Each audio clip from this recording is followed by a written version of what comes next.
ಭಕ್ತಿಯಿಂದ ದೇವ್ರಿಗೆ ಪೂಜೆ ಮಾಡ್ತಾವಳೆ ನೋಡಿದ್ರೆ ನಮ್ಮ ತಂಗಿ ಬಂದು ಗೊಂಬೆಗೆ ಪೂಜೆ ಮಾಡ್ಬಿಟ್ಟವಳೆ.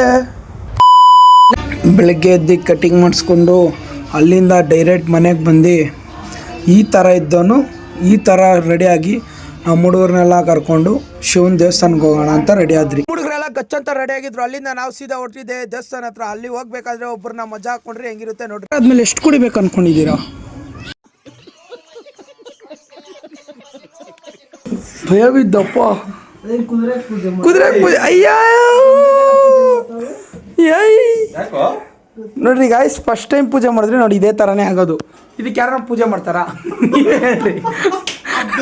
ಅದು ದೇವರು ಹೋಗ್ಲಿ, ಅದಕ್ಕನ ಪೂಜೆ ಮಾಡಿದ್ರೆ ಹೋದ್ರೆ ಹೋಗ್ಲಿ. ನೋಡಿ ಬೊಂಬೆಕ್ ಮಾಡೋರೆ.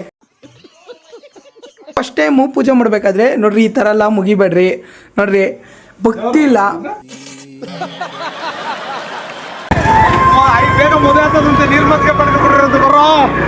ಎರಡು ನಿಮಿಷ ಲೇಟಾಗಿ ಮದುವೆ ಆಗ್ಲಿ ಅಣ್ಣ, ಪರವಾಗಿಲ್ಲ.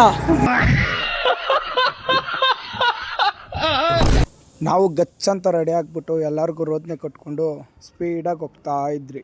ಆಮೇಲೆ ನಮ್ಮ ಹುಡುಗ ನೋಡ್ರಿ ಬ್ಲಾಗ್ ಮಾಡ್ತಾ ಇದ್ದಾನೆ ಮಸ್ತಾಗಿ. ನೀನೇನು ಮಚ್ಚಿ ಮಾಡೋದು? ನಾನು ಮಾಡ್ತೀನಿ ಅಂದ. ಏನು ಅಂತ ಕೇಳಿದ್ಗೆ ಬ್ಲಾಗ್ ಅಂದ. ಸರಿ ಮಾಡಪ್ಪ ಅಂದೆ.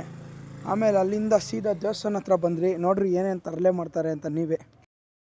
ಈ ಕಣ್ಣಲ್ಲಿ ಇನ್ನೂ ಏನೇನು ನೋಡಬೇಕೋ ಕಾಣೆ. ನೋಡ್ರಿ ಎಷ್ಟು ಜನ ಇದ್ದಾರೆ ಅಂತ. ಆಮೇಲೆ ಶಿವಪ್ಪನ ಮೆರವಣಿಗೆಗೆ ಎಲ್ಲ ಸಿದ್ಧತೆ ಮಾಡ್ಕೊತಾ ಇದ್ರು. ಮುಂದೆ ಹೋದರೆ ಕಾಣಿಸುತ್ತೆ, ಹಿಂದೆಯಿಂದ ಕಾಣಿಸಿಲ್ಲ. ಮೆರವಣಿಗೆ ಟೈಮಲ್ಲಿ ತೋರಿಸ್ತೀನಿ ರೀ ಶಿವಪ್ಪನ್ನ.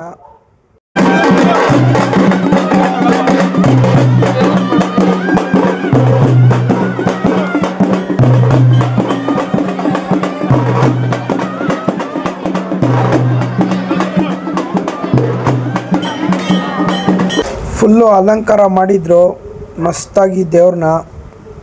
ಆಮೇಲೆ ದೇವ್ರನ್ನೆಲ್ಲ ನೋಡಿಕೊಂಡು ನನ್ನ ಫಾಲೋವರ್ಸ್ಗೆ ಮತ್ತು ನನ್ನ ಸಬ್ಸ್ಕ್ರೈಬರ್ಗೆ ಎಲ್ಲರಿಗೂ ಒಳ್ಳೇದಾಗಲಿ ಅಂತ ಶಿವಪ್ಪನ ಹತ್ರ ಕೇಳ್ಕೊಂಡು ಗಂಟೆ ಹೊಡೆದ್ಬಿಟ್ಟು ಪ್ರಾರ್ಥನೆ ಮಾಡಿಕೊಂಡು ಆಮೇಲೆ ತೀರ್ಥ ತಗೊಂಡು ಅಲ್ಲಿಂದ ಮಂಗಳಾರತಿ ತಗೊಂಡು ಆಮೇಲೆ ಆಂಜನೇಯನ ದೇವಸ್ಥಾನ ಹತ್ರ ಹೋಗಿ ಅಲ್ಲೊಂದು ನಮಸ್ಕಾರ ಮಾಡ್ಕೊಂಡು ಬರಬೇಕಾದ್ರೆ ಸೆಲ್ಫಿ ಸ್ಟಿಕ್ ಹೊಡೆದೋಯ್ತು. ತುಂಬ ಬೇಜಾರಾಯಿತು.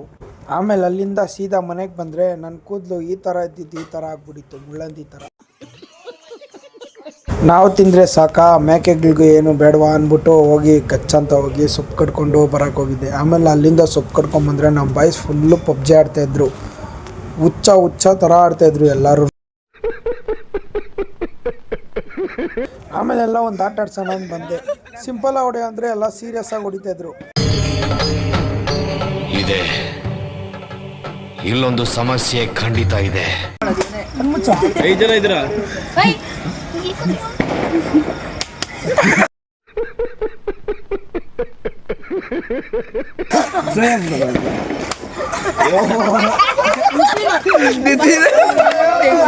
ಶಿವರಾತ್ರಿ ಅಲ್ವಾ, ಅದಕ್ಕೆ ಆಶ್ರಮಕ್ಕೆ ಬಂದು ಮಸ್ತಾಗಿ ಒಂದು ಊಟ ಮಾಡಿಕೊಂಡು ಗಚ್ಚಂತ ಮನೆಗೆ ಬಂದೆ.